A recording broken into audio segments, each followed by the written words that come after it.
विक्रम नगर के एक छोटे से गांव के एक छोटी सी झोपड़ी में रहते थे 3 भाई, आदिनाथ, शिवनाथ और प्रेमनाथ। दोनों बड़े भाई जितने धूर्त थे उतने ही वे ईर्ष्यालु भी थे। पर छोटा भाई प्रेमनाथ परिश्रमी, मेहनती और उदार था। छोटे भाई से काम करवाकर बड़े दोनों भाई आराम करके अपना दिन बिताते थे। अरे जल्दी जल्दी हाथ चलाओ, अभी तक आधी जमीन भी नहीं खुदी। ओहो, अगर जमीन तैयार नहीं होगी तो बीज कैसे बोएगा तू? ये काम हो जाए तो फिर ले जाना लकड़ी काट के, कोई बहाना नहीं चलेगा। हाँ, क्या देता हूँ। नहीं भैया, बहाना क्यों बनाऊंगा मैं? आप फिक्र मत करिए, मैं सारा काम कर दूंगा।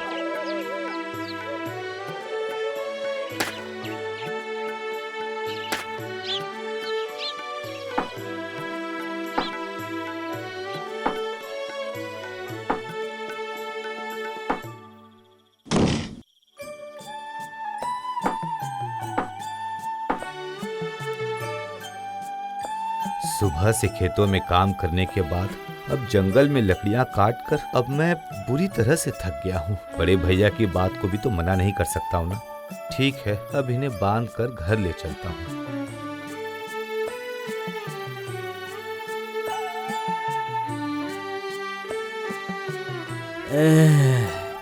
ऊपर वाले, क्या हुआ साधु बाबा? क्या आपकी तबीयत खराब है? बहुत तेज बेटा, मुझे बहुत ठंड लग रही है। अगर थोड़ी सी लकड़ियां मिल जाती तो मुझे आराम हो जाता बेटा। आप फिक्र मत करिए, मैं अभी आग जलाने की व्यवस्था कर देता हूँ।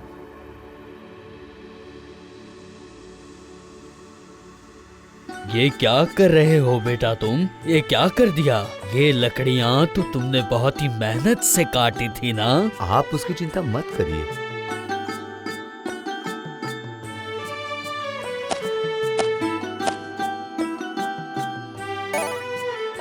सिर्फ आग जलाने से तो आप ठीक नहीं होंगे ना बाबा? आपको कुछ दवाइयाँ भी तो चाहिए होंगी ना? किंतु इस जंगल में ये जंगल जादुई जंगल है बेटा, यहाँ सारे रोगों की दवाई पाई जाती है। तो फिर बताइए ना बाबा, आपकी बीमारी कैसे ठीक होगी? लगता है तू मुझे ठीक करके ही मानेगा। सुनो, नदी के उस पार लाल फूलों का पेड़ है। अगर तुम जाकर वहाँ से मेरे लिए दवाई ले आओ तो मैं स्वस्थ हो जाऊंगा। मैं अभी जाता हूँ। पर इतनी ठंड में कैसे जाओगे बेटा? नदी का पानी बहुत ठंडा है। आप उसकी फिक्र मत करिए बाबा, मैं जाऊंगा और आऊंगा।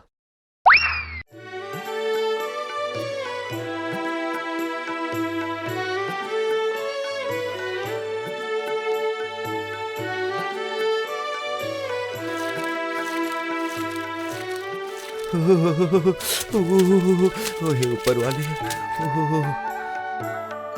साधु बाबा ने जिसके बारे में कहा था, जरूर ये वही पेड़ है। अरे वाह!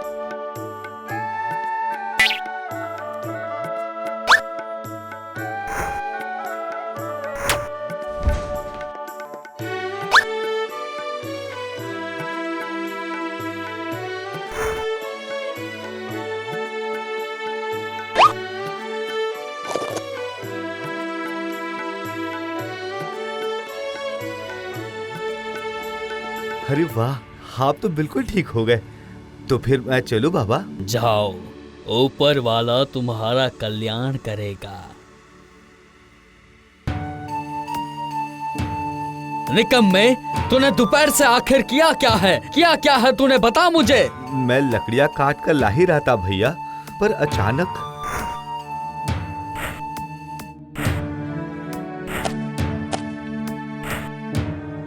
अरे पर तू तो एक भी लकड़ी लेकर नहीं आया, खाना कैसे पकाएंगे हम? आप फिक्र मत करिए भैया, मैं उसका कुछ ना कुछ इंतजाम कर ही लूंगा।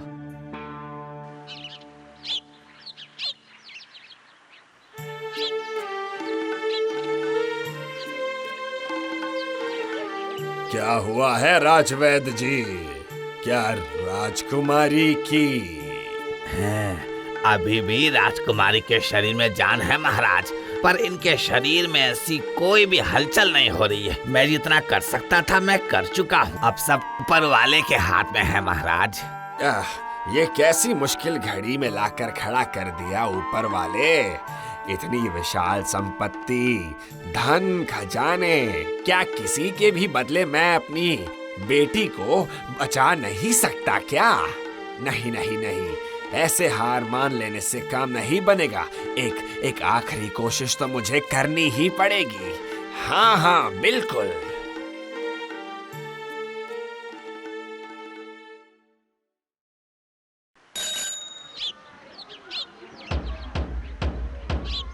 सुनो सुनो सुनो, महाराज ने एक विशेष घोषणा की है।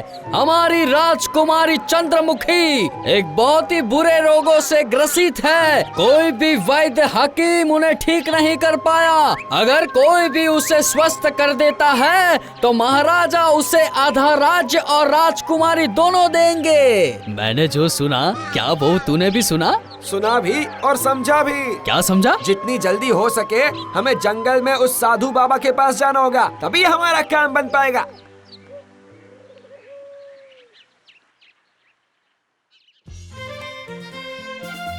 महाराज, मैं आपसे वादा करता हूँ, मैं आपकी राजकुमारी को बिल्कुल स्वस्थ कर दूंगा। अच्छा, अगर तुम ऐसा कर सके तो मैं तुम्हें अपना आधा राज्य दे दूंगा और राजकुमारी से तुम्हारी शादी भी करवा दूंगा। ये मेरा तुमसे वादा है। आप शादी की तैयारियां शुरू कीजिए महाराज। मैं यूं गया और यूं आया। वाह वाह वाह वाह वाह, बड़े होने का फायदा भैया ने अच्छे से उठा लिया।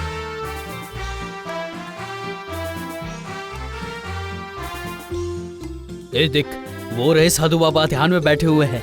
जाकर उनके पैर पकड़ लेता हूँ मैं। बाबा जी मुझ पर दया कीजिए। अरे अरे, ये क्या कर रहे हो तुम? अरे बेटा उठो। तुम हो कौन बेटा? जी बाबा, मैं वो लकड़ी काटने वाले का भाई हूँ जो आपकी मदद करने आया था ना कल। अच्छा, वो लड़का, वो तो बहुत ही अच्छा लड़का है, पर तुम्हें क्या चाहिए? हमारी राजकुमारी की तबीयत बहुत ही खराब है बाबा। हकीम वैद्य कोई भी ठीक नहीं कर पाया उसे। अब आप ही कुछ कीजिए। समझ गया, तुम उसे ठीक करना चाहते हो, यही ना? हाँ, अगर आप मेरी थोड़ी मदद कर दे तो बाबा।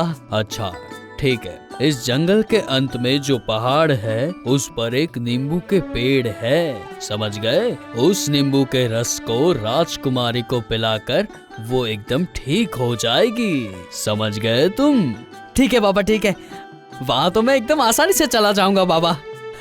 लेकिन तुम एक बात ध्यान रखना, उस पेड़ के नीचे तुम जो भी मांगोगे वो तुम्हें फल के स्वरूप में प्राप्त होगा और मात्र एक बार ही पेड़ तुम्हारी प्रार्थना सुनेगा। अच्छा बाबा, मैं चलता हूँ।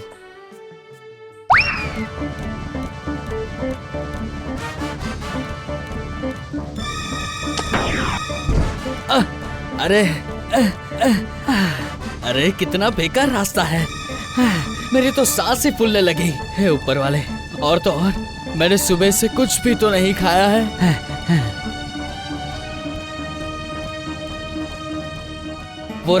वो रहा नींबू का पेड़। अगर ये नींबू का पेड़ ना होता, सेब का होता, तो ये खा के अपनी भूख मिटा सकता था।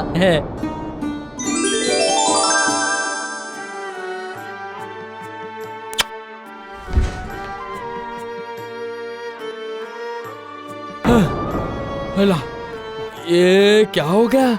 मैंने जो सोचा था ये तो वही होगा। अब मैं नींबू कहाँ से लेकर आऊं? हाय हाय हाय हाय हाय।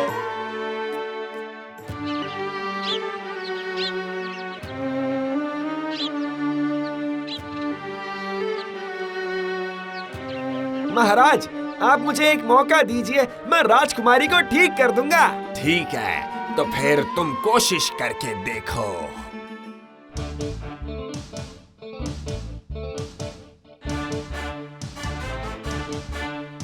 तुम्हें राजकुमारी के लिए दवाई चाहिए ना? हाँ बाबा। ठीक है, इस रास्ते के अंत में जो पहाड़ है उससे पहले जो नींबू का पेड़ है, अगर तुम उस नींबू को तोड़ के लाने में सफल हो गए तो राज्य और राजकुमारी दोनों ही तुम्हारी हो जाएगी। लेकिन सावधान, उस पेड़ के सामने जाकर कुछ सोचना मत, समझ गए? हाँ हाँ बाबा।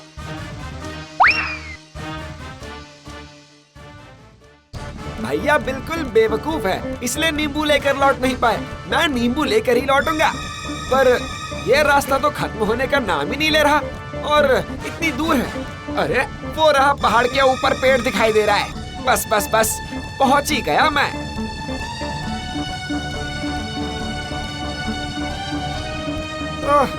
अगर ये एक नींबू का पेड़ ना होकर एक बरगद का पेड़ होता तो उसकी छाया में थोड़ा सो लेता।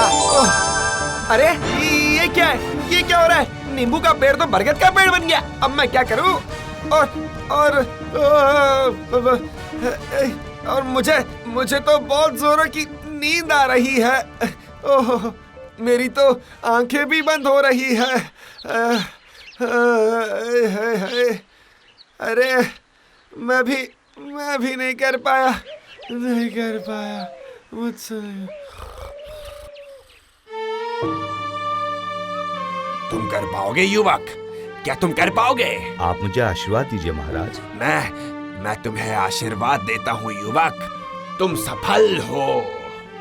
आपका आशीर्वाद चाहिए बाबा। मेरा आशीर्वाद हर समय तुम्हारे साथ है बेटा। अब जाओ जाओ, ऊपर वाला तुम्हारा मंगल करेगा।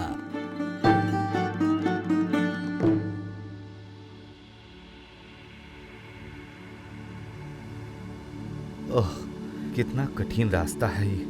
लेकिन मुझे परिश्रम की आदत है, इसलिए मैं अभी तक थका नहीं हूँ। परंतु भूख भी लग रही है। क्या करूँ? पर मुझे ये काम करना ही पड़ेगा।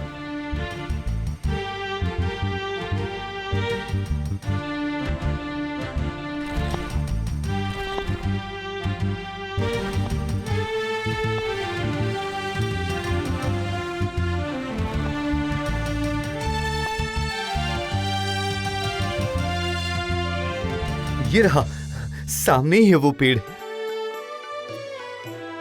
अगर बड़ा कुछ पाना है तो छोटी परेशानियों के बारे में सोचना नहीं चाहिए। कैसे भी हो, मुझे ये नींबू ले जाकर राजकुमारी के प्राण बचाने ही पड़ेंगे और मैं ये करके रहूंगा।